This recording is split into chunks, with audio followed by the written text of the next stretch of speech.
Bonjour, ici Andy de l'équipe de support technique de NetSupport. Aujourd'hui, nous allons découvrir un aperçu de NetSupport Manager.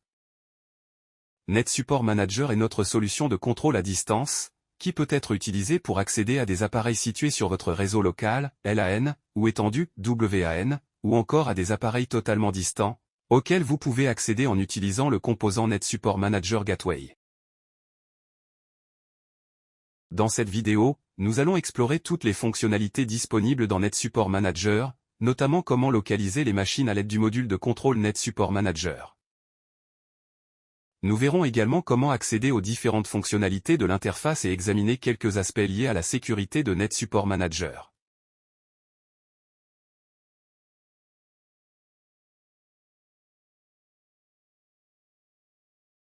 Pour commencer, il convient d'expliquer qu'il existe trois composants principaux dans NetSupport Manager. Il y a le composant de contrôle NetSupport Manager, qui doit être installé sur les machines depuis lesquelles vous souhaitez prendre le contrôle à distance d'autres appareils. Ensuite, il y a le composant client NetSupport Manager, qui doit être installé sur les appareils à contrôler à distance.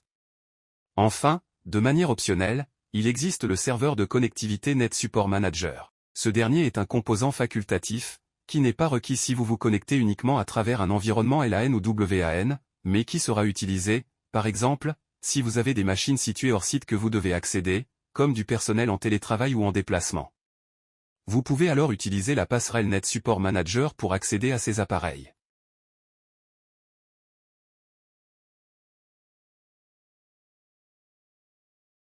Il est également utile de mentionner qu'il existe plusieurs méthodes pour déployer NetSupport Manager. Un utilitaire de déploiement est inclus avec NetSupport Manager. Vous le trouverez disponible lorsque vous installez le module de contrôle NetSupport Manager. Cependant, nous constatons souvent que la méthode préférée de déploiement par les clients consiste à utiliser leur propre outil de distribution de logiciels. Cela peut être SCCM, Intune ou le déploiement via les stratégies de groupe Active Directory.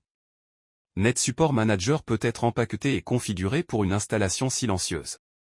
Vous trouverez sur notre site web la documentation expliquant les différentes méthodes de déploiement de NetSupport Manager.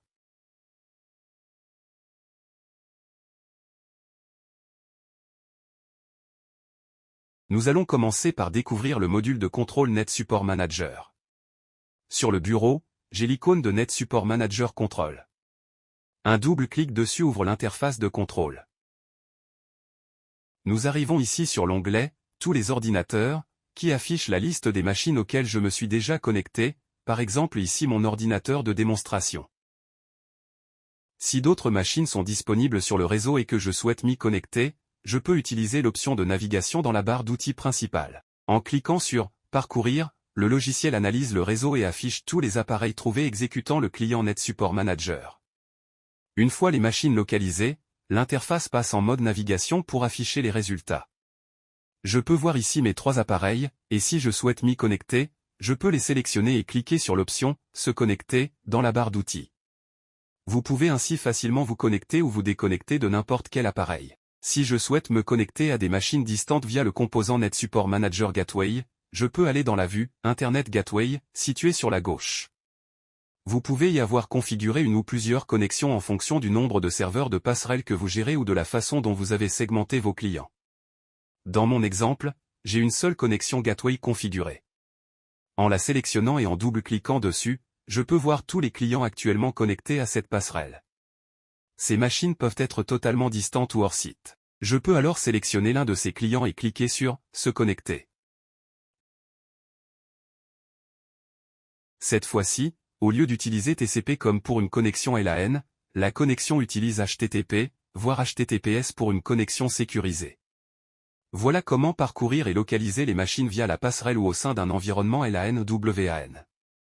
Une autre méthode pour localiser vos appareils clients consiste à utiliser la fonction « Connexion rapide ». Si un membre de votre équipe vous appelle et vous donne son adresse IP ou le nom de sa machine, vous pouvez saisir cette information ici, cliquez sur « Connexion rapide » et une connexion directe sera établie avec la machine. Il existe donc plusieurs façons d'accéder aux appareils à distance. Une autre méthode s'appelle la fonctionnalité « Connexion par code PIN ». Peut-être que l'utilisateur ne connaît ni le nom de sa machine ni son adresse IP. Dans ce cas, vous pouvez utiliser cette fonctionnalité, disponible en option dans NetSupport Manager, si elle a été ajoutée au serveur de connectivité. Avec cette méthode, vous pouvez soit recevoir un code PIN de l'utilisateur, soit en générer un vous-même depuis la console de contrôle, puis le transmettre à l'utilisateur.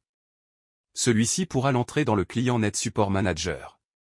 Cela permettra d'établir une connexion directe entre le poste de contrôle et la machine client. C'est donc une autre façon de se connecter aux appareils, qu'ils soient utilisés activement par un membre du personnel ou non. Il existe de nombreuses façons de localiser et de se connecter aux machines via le module de contrôle NetSupport Manager. Si vous avez plusieurs machines à gérer dans votre console, une fonction de recherche est également disponible. Si vous gérez un grand nombre de clients, utilisez l'onglet « Affichage » pour accéder à la barre d'outils, puis effectuer une recherche par utilisateur connecté, nom de machine ou adresse IP. Cette fonction est très utile pour naviguer efficacement dans la liste de vos appareils.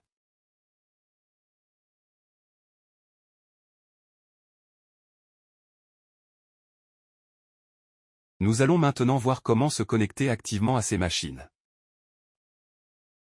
Je vais de nouveau utiliser l'option « Parcourir ». Je lance une recherche simple sur mes appareils. J'ai ici trouvé mes 3 appareils, je vais les sélectionner tous et cliquer sur l'option « Se connecter ». Nous voyons maintenant qu'une connexion à distance a été établie avec chacune de ces machines. Elles apparaissent en vert pour indiquer qu'elles sont désormais accessibles. Je peux revenir de l'affichage, parcourir, à tous les ordinateurs, et je vois maintenant mes clients ici. Ceux qui n'ont pas l'icône de nuage indiquent qu'il s'agit d'une connexion TCP locale à l'appareil, et non d'une connexion via une passerelle.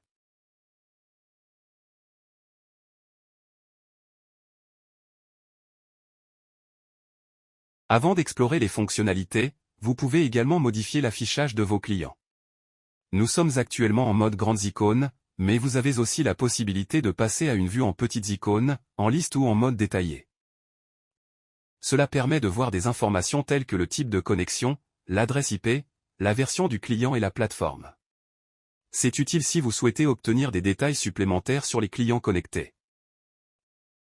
Vous pouvez aussi activer l'affichage en miniature. Pour les machines actuellement connectées, une miniature affiche ce qui se passe sur chaque écran.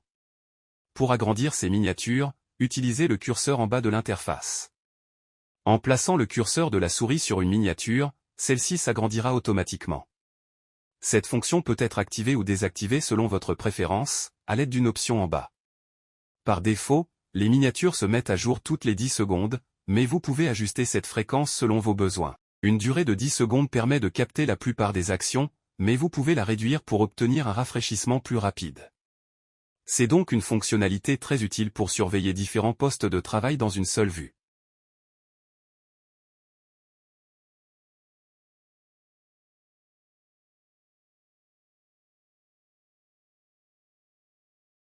Si vous avez beaucoup de clients dans votre console, il est possible de les organiser en groupes. Pour cela, vous pouvez créer vos propres groupes. J'ai, par exemple, créé un groupe « Bureau », puis des sous-groupes par pays en fonction de l'emplacement de mes clients. J'ai ajouté un client au groupe Royaume-Uni. Pour ajouter un appareil à un groupe, il suffit de faire un clic droit sur le groupe, puis d'aller dans « Propriétés » et dans l'onglet « Membres », vous pouvez ajouter les appareils souhaités. Pour créer un nouveau groupe, utilisez l'option correspondante en haut de la barre d'outils. Vous pouvez également créer des sous-groupes pour structurer votre organisation. Vous pouvez donc choisir d'afficher tous les appareils dans « Tous les ordinateurs » ou de les organiser selon les groupes définis. Cela dépend entièrement de votre préférence. Nous avons également la possibilité de créer des groupes automatiques.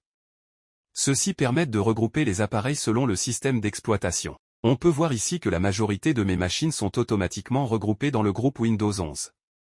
NetSupport Manager prend également en charge les clients pour macOS, Chrome OS et Android, qui sont classés automatiquement selon leur plateforme. Il est aussi possible de regrouper automatiquement selon la version du client. Si plusieurs versions sont installées, elles seront triées en conséquence. Autre critère de regroupement, le type d'hébergement.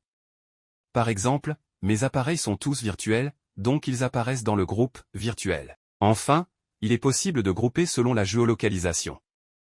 L'information de localisation est renvoyée par le client et affichée dans la console. Ici, par exemple, mon client indique qu'il est situé à Londres. Vous pouvez donc organiser et accéder aux appareils selon différents critères.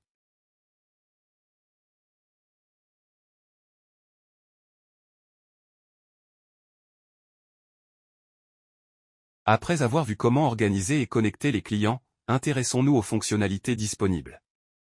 La fonction principale de NetSupport Manager est la visualisation d'un appareil client. Pour cela, sélectionnez un client, puis cliquez sur « Voir le client » dans la barre d'outils. Vous pouvez aussi double-cliquer sur un client. Cela ouvre une session de contrôle à distance en temps réel. Par défaut, le mode « Partager » est utilisé. Il existe 3 modes de contrôle, partager, observer, watch ou contrôler. Vous pouvez définir le mode par défaut dans les paramètres. Certaines personnes préfèrent que la session démarre en mode observation ou contrôle.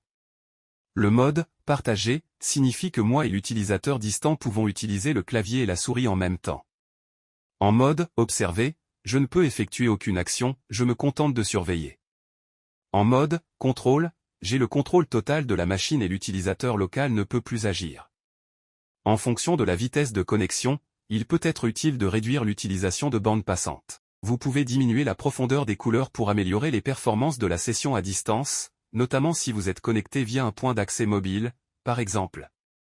Vous pouvez également envoyer un CTRL plus Alt plus Sup à la machine distante, soit via l'option prévue, soit avec CTRL plus Alt plus Échappe sur votre machine de contrôle. Si vous devez masquer l'écran distant pendant une tâche d'administration, vous pouvez utiliser l'option « Écran noir ». Cela masque l'affichage tout en maintenant la surveillance active. Vous pouvez aussi prendre une capture d'écran de l'appareil distant. Une fois prise, elle est visible sur la gauche et peut être utilisée pour ouvrir un ticket de support, par exemple en cas d'erreur. Vous pouvez aussi déconnecter l'utilisateur distant, redémarrer la machine ou envoyer un message, par exemple « Veuillez fermer l'application ». Définissez la durée d'affichage du message, puis cliquez sur « Envoyer » pour qu'il s'affiche à l'écran de l'utilisateur. Autre fonctionnalité, l'option « Ajuster à la fenêtre ». Elle permet à la vue de s'adapter à la taille de la fenêtre, ce qui permet de voir l'ensemble du bureau distant. Si vous désactivez cette option, des barres de défilement apparaîtront à la place. Vous pouvez aussi décider de maintenir ou non le rapport hauteur-largeur, aspect ratio. Garder l'ajustement avec le rapport d'aspect activé donne généralement la meilleure expérience. Il est également possible de passer en plein écran, pratique si vous travaillez à distance depuis chez vous et que vous voulez une session plus immersive. NetSupport Manager propose 2 méthodes de contrôle à distance, par duplication d'écran, par défaut, ou via capture d'écran, Screen Scrap, à activer si nécessaire. Enfin, si vous devez copier du contenu du presse-papier vers ou depuis la machine distante, la fonction « Presse-papier automatique » est activée par défaut. Elle permet de copier du texte ou des éléments de l'ordinateur distant vers votre propre machine. Par exemple, si je tape ici un exemple de texte, je peux le copier, puis le coller sur ma propre machine. Vous pouvez aussi désactiver cette fonction si vous préférez gérer manuellement les contenus copiés et collés entre les 2 machines.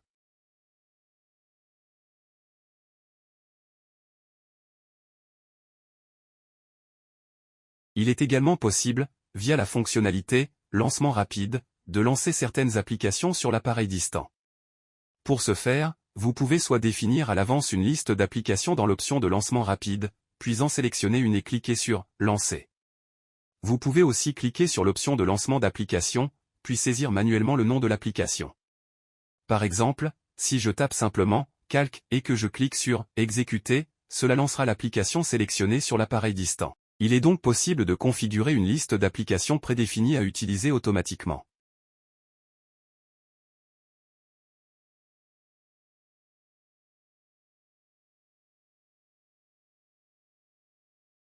Dans l'onglet « Outils », vous avez accès à plusieurs fonctionnalités utiles pendant une session de contrôle à distance, comme la vue du gestionnaire des tâches distant. Si vous souhaitez surveiller les processus actifs sur la machine distante pendant que vous la contrôlez, vous pouvez ouvrir cette fenêtre, ce qui est particulièrement pratique pour voir quels processus sont en cours d'exécution. Vous pouvez également activer la mise en surbrillance de certains processus pour les suivre plus facilement, ce qui peut vous aider à identifier les causes de lenteur signalées par l'utilisateur. Vous pouvez aussi mettre en évidence un processus et utiliser l'option « Terminer le processus » dans la barre d'outils. Dans la vue des applications, l'option « Aller au processus » est disponible, ainsi que les options d'impression et d'exportation, très utiles si vous devez garder une trace de la session pour des investigations. Dans l'onglet « Services », vous pouvez voir tous les services actifs sur la machine distante et utiliser les options « Démarrer »,« Arrêter »,« Suspendre » ou « Redémarrer » un service. Cela peut être utile si l'utilisateur distant n'a pas les droits administrateurs pour le faire lui-même. Vous pouvez ainsi redémarrer un service sans vous déconnecter ou vous reconnecter en tant qu'administrateur.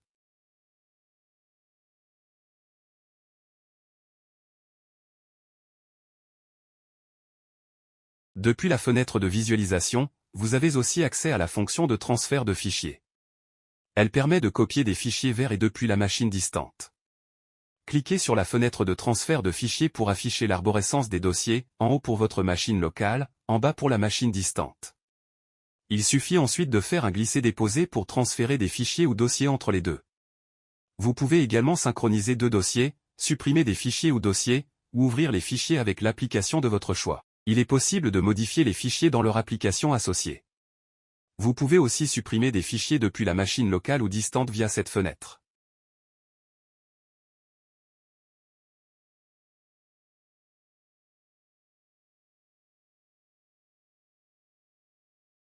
Si la personne que vous assistez n'a pas accès à une ligne téléphonique, vous pouvez utiliser l'option de discussion texte disponible sur la machine de contrôle. Cela ouvre une fenêtre de chat sur les deux machines. Vous pouvez y écrire des messages, et si vous êtes connecté à plusieurs clients, vous pouvez inviter d'autres participants à rejoindre la session depuis le menu déroulant de chat.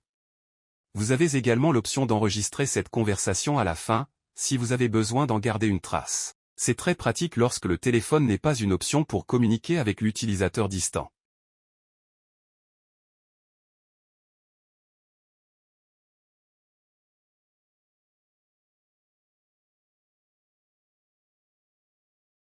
Vous avez aussi accès à l'outil d'annotation, pratique pour guider un utilisateur sur son écran.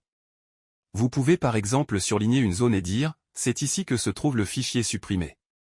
Vous pouvez utiliser les outils de dessin classiques pour annoter l'écran distant, et sauvegarder les annotations si vous souhaitez en conserver une trace. Lorsque vous avez terminé, cliquez sur « Quitter » pour effacer toutes les annotations de l'écran.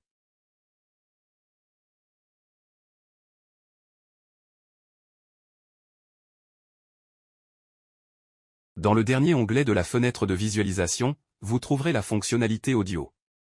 Elle permet une conversation audio bidirectionnelle si vous et l'utilisateur distant disposez d'un casque avec micro. C'est utile si le téléphone n'est pas une option. Vous pouvez activer ou désactiver l'envoi et la réception audio via les options « Parler » et « Écouter ». Par défaut, l'audio est désactivé, donc rien n'est capté tant que vous n'activez pas l'option.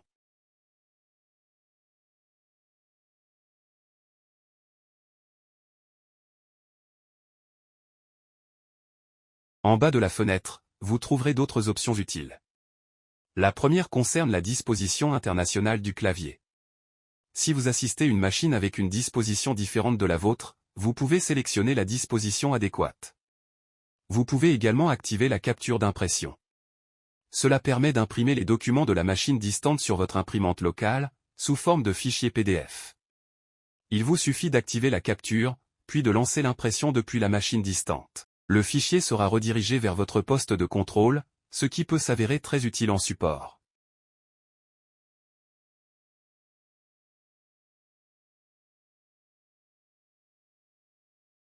Avant de quitter la fenêtre de visualisation, il y a encore quelques actions rapides disponibles.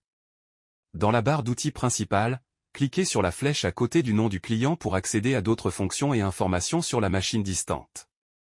Vous pouvez voir qui est connecté, le type de connexion utilisé et ici une connexion chiffrée AES ainsi que les informations système et le nom de la machine. Très utile pour le support, notamment pour copier les informations IP ou le nom du poste dans un ticket d'assistance. Un bouton permet de copier rapidement ces données.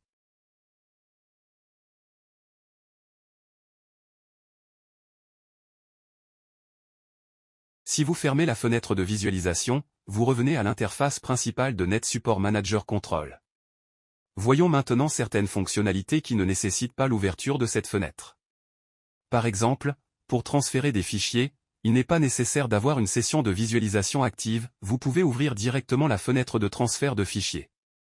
C'est pratique si vous devez envoyer ou récupérer des fichiers rapidement.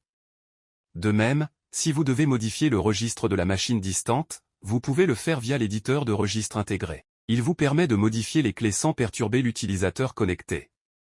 Vous pouvez également accéder au gestionnaire des tâches à distance pour voir les applications, processus ou services en cours d'exécution et surveiller l'activité de la machine.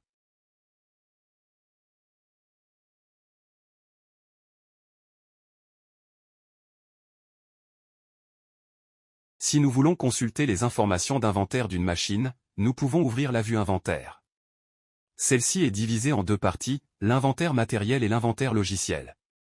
Dans l'inventaire matériel, vous verrez un instantané des données retournées, comme les informations sur le processeur, la carte réseau, les adaptateurs vidéo, l'espace disque et les imprimantes installées. C'est très utile si vous fournissez un support à distance et que vous avez besoin de vérifier les ressources disponibles sur la machine ou de connaître ses caractéristiques techniques. Vous pouvez ensuite imprimer ou exporter ces informations. Il est important de noter que cette vue ne se met pas à jour automatiquement, il faut utiliser l'option d'actualisation. Vous verrez par exemple que la dernière mise à jour date du 28 mars. En cliquant sur « Actualiser », le système analysera à nouveau la machine et mettra à jour les informations. Toute modification matérielle sera alors reflétée. Vous pouvez aussi accéder à la vue logicielle, qui affiche la liste des applications installées sur l'appareil. Vous pouvez y vérifier, par exemple, si une application spécifique est présente ou si une mise à jour manque. Cette section peut elle aussi être imprimée ou exportée, et un bouton « Actualiser » permet de rafraîchir les données, par exemple après l'installation d'un nouveau programme. Enfin, l'onglet des correctifs permet de voir les correctifs installés détectés sur la machine.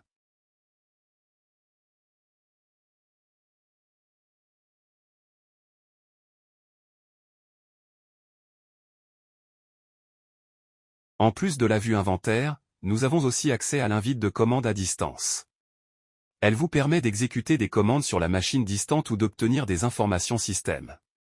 Par exemple, si vous souhaitez savoir quel serveur DNS la machine utilise, vous pouvez taper votre commande dans le champ prévu en bas. La commande sera exécutée sur la machine distante et les résultats s'afficheront dans la fenêtre. C'est un outil très pratique pour lancer des commandes à distance sans ouvrir de session de contrôle visuel.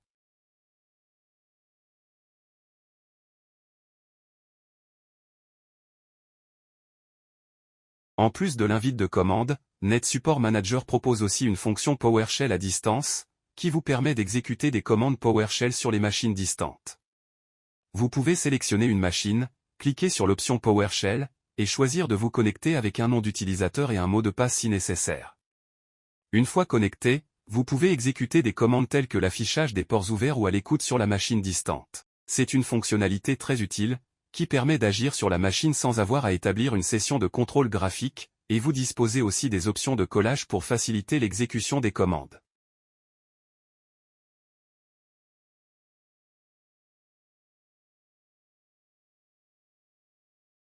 Vous pouvez accéder à plusieurs fonctionnalités supplémentaires en effectuant un clic droit sur une machine.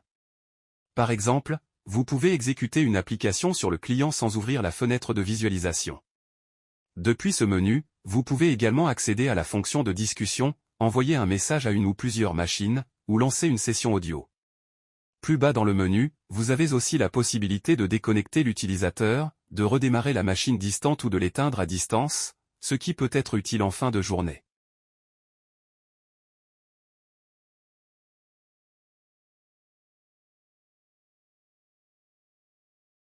Dans l'onglet « Distant », vous retrouvez certaines de ces fonctions, notamment le lancement d'applications. Vous pouvez avoir une liste prédéfinie d'applications, comme ici le bloc-notes. Vous pouvez spécifier que l'application ne doit s'exécuter que si un utilisateur est connecté, et vous pouvez également la lancer sur plusieurs machines en même temps. Par exemple, si vous voulez que le bloc-notes apparaisse sur tous les postes sélectionnés, ou si vous souhaitez exécuter une autre commande.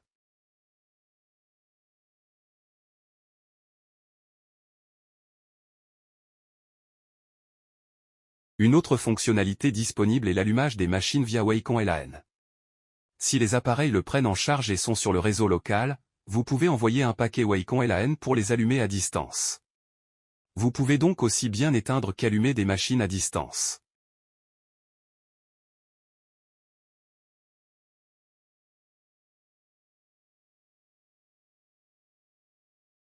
La fonction de balayage d'écran, présente depuis longtemps dans le produit, vous permet de définir comment l'affichage doit apparaître. Elle fonctionne un peu comme un système de vidéosurveillance, en basculant d'un écran à un autre selon une séquence définie. Vous pouvez l'afficher en mode gris ou en plein écran un par un. Par exemple, si je suis connecté à 3 machines, je clique sur « Démarrer » et je vois la première machine, puis la suivante, puis la troisième. Le système continue ainsi à faire défiler les écrans. Si un détail attire votre attention, vous pouvez désactiver le passage automatique et rester sur une machine pour l'examiner. C'est une alternative à la vue en miniature, selon votre préférence et le nombre de machines que vous surveillez.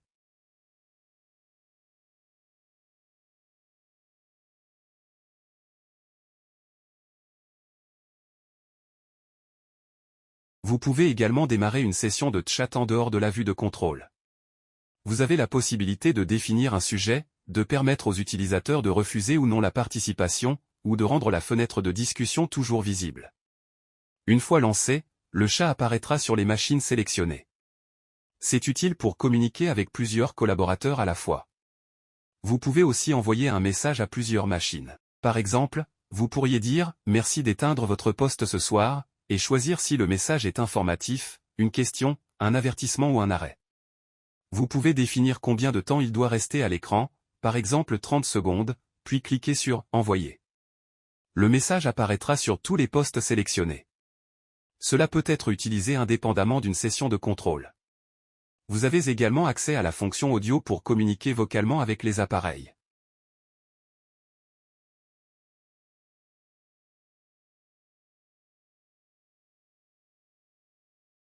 Dans l'onglet suivant, vous disposez d'options supplémentaires. Jusqu'à présent, nous avons vu comment visualiser une machine distante.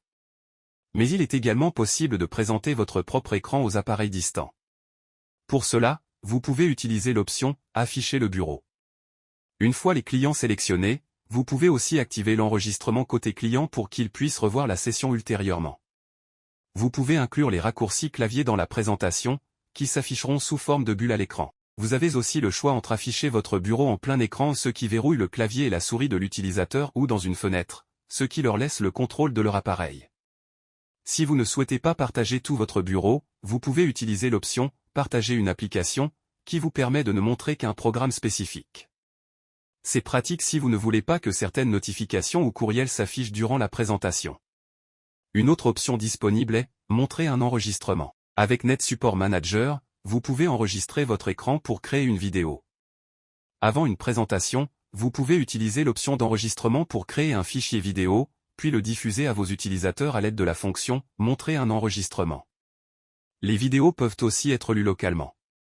Par défaut, elles sont enregistrées au format propriétaire RPF, mais un convertisseur permet de les transformer dans d'autres formats. C'est très utile pour créer de courtes vidéos explicatives comme « Comment accéder au portail de l'entreprise » ou « Comment utiliser une ressource réseau ». Vous pouvez inclure l'audio dans l'enregistrement et utiliser ensuite la fonction de lecture pour la diffuser aux utilisateurs.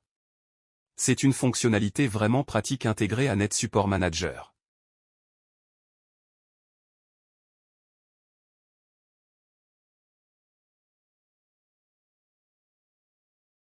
Si vous avez besoin d'envoyer un message à toutes les machines, par exemple en cas d'alerte urgente, vous pouvez utiliser la fonction de diffusion de messages pour l'envoyer à tout le monde. Pour les appareils auxquels vous êtes déjà connectés, vous pouvez aussi utiliser la fonction d'annonce. Si tous les utilisateurs ont un casque et que vous utilisez également un micro, vous pouvez faire une annonce audio à tous ces appareils. Ainsi, tout le monde entendra ce que vous communiquez via cette fonction. Ces deux fonctions permettent donc de diffuser à la fois des messages écrits et des annonces vocales à vos machines distantes.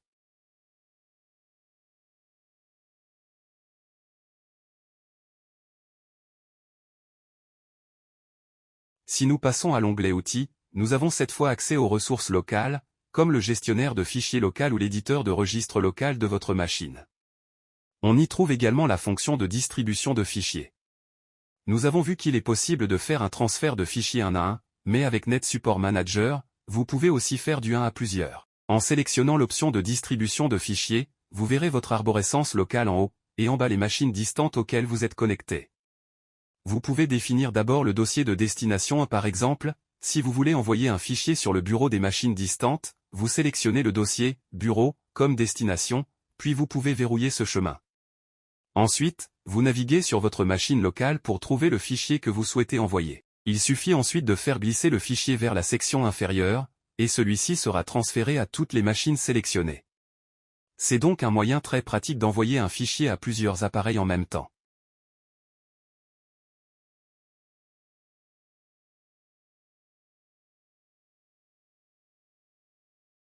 Vous avez également la possibilité d'ajouter des outils personnalisés à l'interface de contrôle.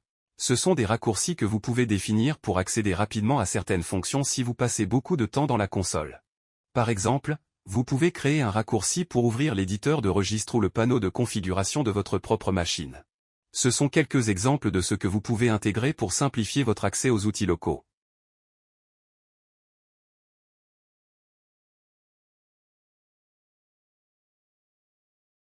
En accédant à l'onglet Affichage, vous pouvez personnaliser les différentes vues disponibles. Vous pouvez choisir comment les icônes doivent s'afficher, par exemple en mode détaillé plutôt qu'en miniature. Vous pouvez aussi choisir de masquer l'arborescence à gauche, ou d'activer le mode compact pour alléger l'affichage. Il est aussi possible de modifier les colonnes visibles dans la vue détaillée. Vous pouvez ainsi personnaliser les données affichées pour chaque appareil client. Une barre de filtrage est également disponible, très utile si vous gérez un grand nombre de clients. Elle permet de filtrer les colonnes selon différents critères, et elle est particulièrement pratique si vous utilisez la vue passerelle et que celle-ci contient un grand nombre d'appareils connectés. Vous pouvez passer cette vue passerelle en mode détaillé, et utiliser la barre de filtrage pour retrouver rapidement les machines que vous devez contrôler.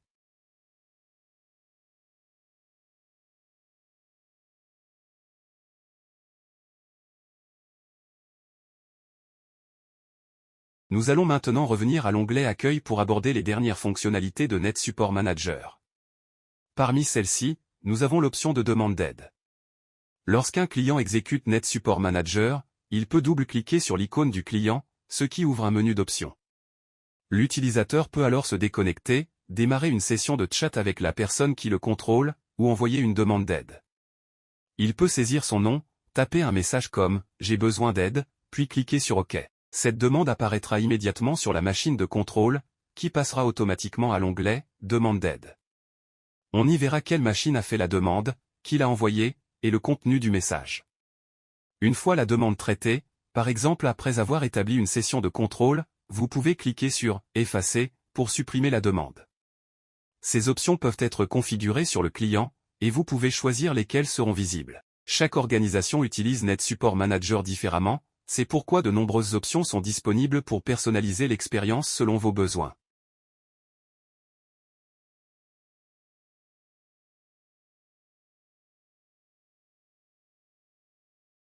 Net Support Manager propose également une fonctionnalité d'automatisation. Il est possible d'automatiser un grand nombre de tâches à l'aide du composant de script intégré au contrôle. Pour vous donner un exemple, vous pouvez créer vos propres scripts dans l'éditeur de script Net Support Manager. J'ouvre ici un script pour vous montrer comment cela fonctionne. Dans l'éditeur de script, plusieurs fonctions sont disponibles. Vous pouvez, par exemple, établir une connexion avec une machine distante, copier un fichier, ou exécuter un programme sur cette machine. Les scripts les plus fréquemment utilisés par nos clients permettent souvent de sauvegarder des fichiers durant la nuit, ou d'exécuter des tâches planifiées. Une fois créés, ces scripts peuvent être lancés directement depuis l'éditeur, ou ajoutés à la console de contrôle pour être exécutés par clic droit. Il existe aussi un composant appelé agent de script, inclus dans l'installation de Net Support Manager, qui vous permet d'ajouter un script et de définir un planning d'exécution automatique. Vous pouvez donc facilement planifier des tâches récurrentes, comme l'arrêt automatique de machines en fin de journée. Il existe également un utilitaire en ligne de commande, appelé Run Script Utility, qui permet d'exécuter des scripts directement via l'invite de commande. Cela peut être utilisé avec le planificateur de tâches de Windows, par exemple. Vous avez donc plusieurs méthodes pour exécuter vos scripts et automatiser vos tâches avec Net Support Manager. Cela vous permet d'éteindre automatiquement les machines à une heure précise, de lancer des commandes, ou de sauvegarder des fichiers. C'est un outil extrêmement puissant pour automatiser toutes sortes de scénarios. Enfin, Net Support Manager comprend plusieurs composants de sécurité. En tant qu'outil de contrôle à distance, il est essentiel de garantir un accès sécurisé aux machines clientes, et pour cela, plusieurs options sont disponibles côté client.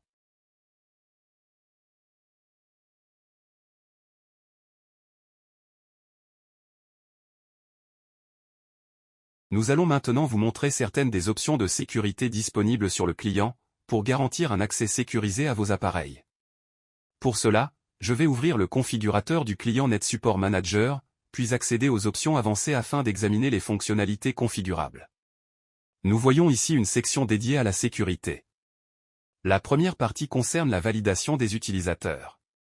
Pour vos clients Net Support Manager, vous pouvez restreindre l'accès à certains groupes NT ou Active Directory. Vous pouvez aussi configurer une authentification par radius ou définir un nom d'utilisateur et un mot de passe locaux. Si une de ces méthodes est mise en place, cela signifie qu'un utilisateur de la console de contrôle devra saisir un nom d'utilisateur et un mot de passe correspondant à ceux définis ici avant de pouvoir établir une connexion avec la machine distante. L'authentification par carte à puce peut également être utilisée. Si vous utilisez des cartes à puce, vous pouvez configurer la connexion pour qu'un code PIN soit requis avant de permettre l'accès à l'appareil client. Il est également possible de définir des privilèges d'accès. Si vous ne souhaitez pas que certains utilisateurs de la console puissent utiliser toutes les fonctionnalités de NetSupport Manager, vous pouvez désactiver certaines options. Et si vos appareils sont toujours utilisés en présence d'un utilisateur, par exemple un membre du personnel manipulant des données sensibles, vous pouvez activer l'option de confirmation utilisateur. Avec cette option, le client devra autoriser manuellement toute tentative de connexion. Lorsque la console essaie de se connecter, une fenêtre s'ouvrira sur la machine distante pour demander à l'utilisateur d'accepter ou de refuser la connexion. Plusieurs options peuvent être configurées dans cette boîte de dialogue. Dans les options de connexion, vous pouvez aussi définir une clé de sécurité. Chaque machine cliente peut avoir une clé, et seules les consoles possédant la même clé pourront établir une connexion. C'est une sorte de vérification invisible entre les appareils. Si les clés ne correspondent pas, la connexion est refusée. Vous pouvez également définir le niveau de chiffrement souhaité, il existe 4 niveaux de chiffrement disponibles dans le produit. Si vous utilisez les connexions via passerelle, vous pouvez aussi configurer l'utilisation d'un certificat SSL pour sécuriser la connexion. Vous avez également la possibilité d'activer la journalisation. Ainsi, chaque session distante peut être consignée dans le journal des événements ou dans un fichier. Il est même possible de bloquer la connexion si la machine cliente ne peut pas accéder à son fichier journal. Cela permet de garantir que toutes les activités sont enregistrées de manière sécurisée. En plus d'écrire dans un journal ou dans le journal des événements, vous pouvez activer l'enregistrement des sessions sous forme de fichiers vidéo côté client. Cela permet d'enregistrer chaque session à distance sous forme de fichier de lecture, replay, consultable ultérieurement. Cette fonctionnalité est aussi disponible côté console. Vous pouvez donc activer l'enregistrement automatique dès qu'une session de contrôle démarre sur un appareil client, afin de conserver une trace vidéo des actions réalisées. Il est également important de savoir que la configuration client ne doit pas nécessairement être identique pour tout le monde. Vous pouvez créer différents profils pour différents types d'utilisateurs. Par exemple, un technicien senior peut avoir accès à plus de fonctionnalités que quelqu'un du support de premier niveau. Cela permet de contrôler quelles options sont disponibles en fonction du profil de l'utilisateur se connectant à l'appareil client.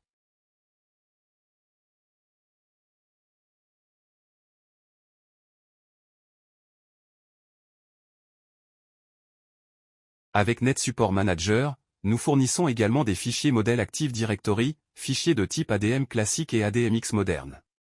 Cela vous permet de sécuriser et de gérer la configuration des clients et des consoles NetSupport Manager via des stratégies de groupe. Ces fichiers sont installés avec la console de contrôle NetSupport Manager. Vous les trouverez dans le dossier C2./inversé Programme File NetSupport Manager, dans un sous-dossier nommé ADM Template. Vous y verrez les fichiers ADMX vous permettant de configurer les paramètres du client et de la console, avec des modèles pour la machine et pour l'utilisateur. Cela vous permet de restreindre l'accès à vos clients en fonction des autorisations définies dans NetSupport Manager. Vous trouverez une documentation complète sur le site de support de NetSupport Manager, expliquant comment importer et utiliser ces stratégies. Vous pouvez aussi contacter notre équipe de support technique, qui se fera un plaisir de vous accompagner dans la configuration de ces paramètres. C'est un excellent moyen de sécuriser vos accès tout en veillant à appliquer les réglages adaptés à votre environnement. Et cela conclut la démonstration de NetSupport Manager, avec un aperçu de toutes les fonctionnalités disponibles. J'espère que cela vous a été utile. Merci.